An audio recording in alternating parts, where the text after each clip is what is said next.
I did my undergraduate degree at Northland College, and I fell in love with the place for sure at that point.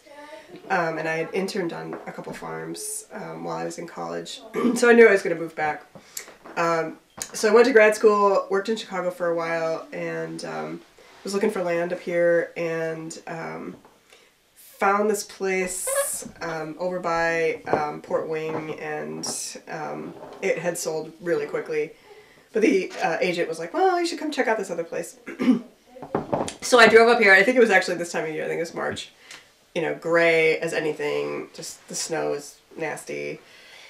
And I walked out in the field, in the back. It's all hayfield. And this immature eagle buzzed my head. I was like, okay, I got it. I'm home. Just the process of being in this place was easy, but finding the social connections and then feeling like I was rooted here took a long time. Yeah.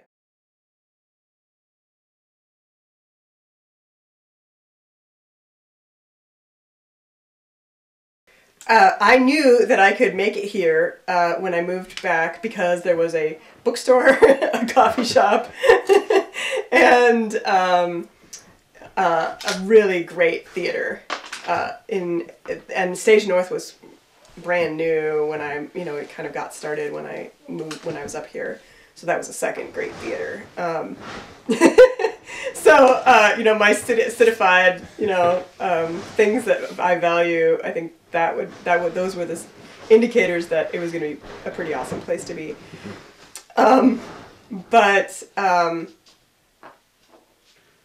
Certainly the lake is fundamental to my being here. I grew up on Lake Michigan, and I can't imagine how I would ever live away from a lake. I had to do it at my master's program, and it drove me bonkers. Partly because I couldn't navigate anywhere. But yeah, the lake is definitely a huge feature, and certainly the we're on the edge of the boreal forest. I got temperate forest cover, and that isn't a set of images that's really deeply ingrained in me because when I was a kid, we'd come up to Hayward vacationing, Hayward and Phillips. So I always associated white pines with heaven, and so I think that's a big feature too. As a farmer, being here, there are just so many other pieces now that, like,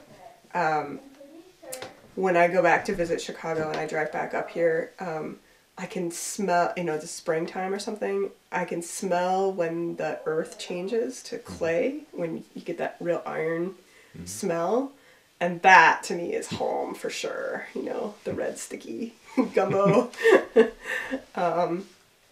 So I think that stands out also as a defining characteristic of place. Yeah.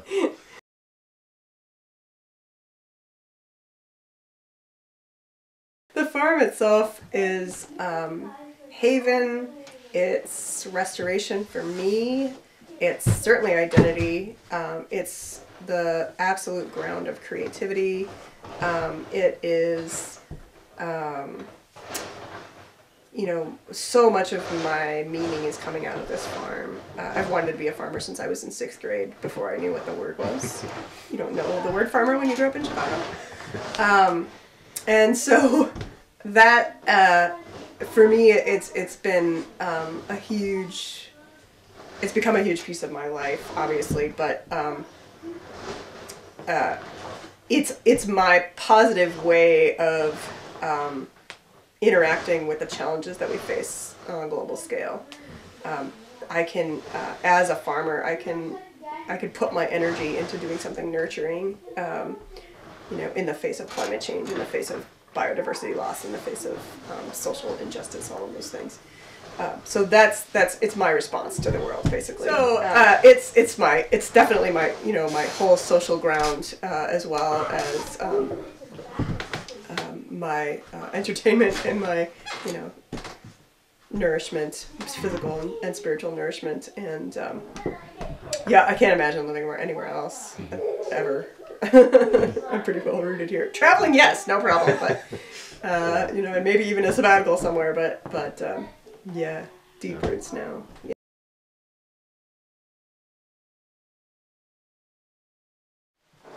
Yeah, so, you know, being at home in a place means responsibility from my point of view.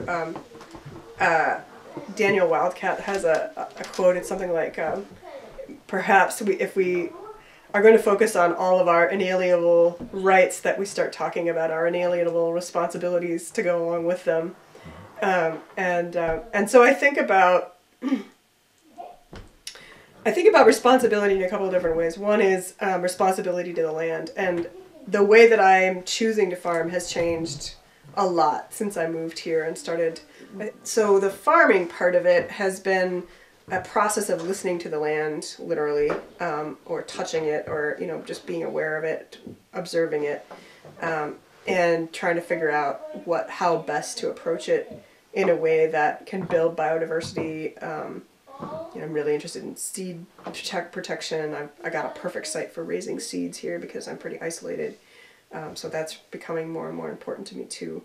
And then that flows in, of course, to the community itself. So, and I think about that not only as the food that I'm raising, but about abundance in general.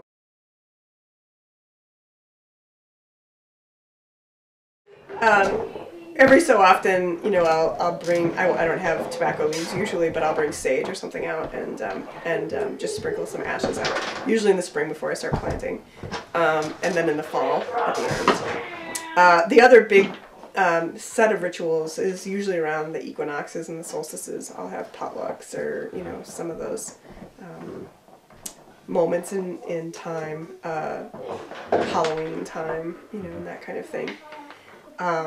Just to really celebrate the people and the place, and so we'll go out and have a bonfire and, you know, celebrate it that way. So I think about bringing people to the farm as like a way of bringing energy to the farm. And I have a little labyrinth, which as you can't see, it's under the snow right now, but I have a little labyrinth out there.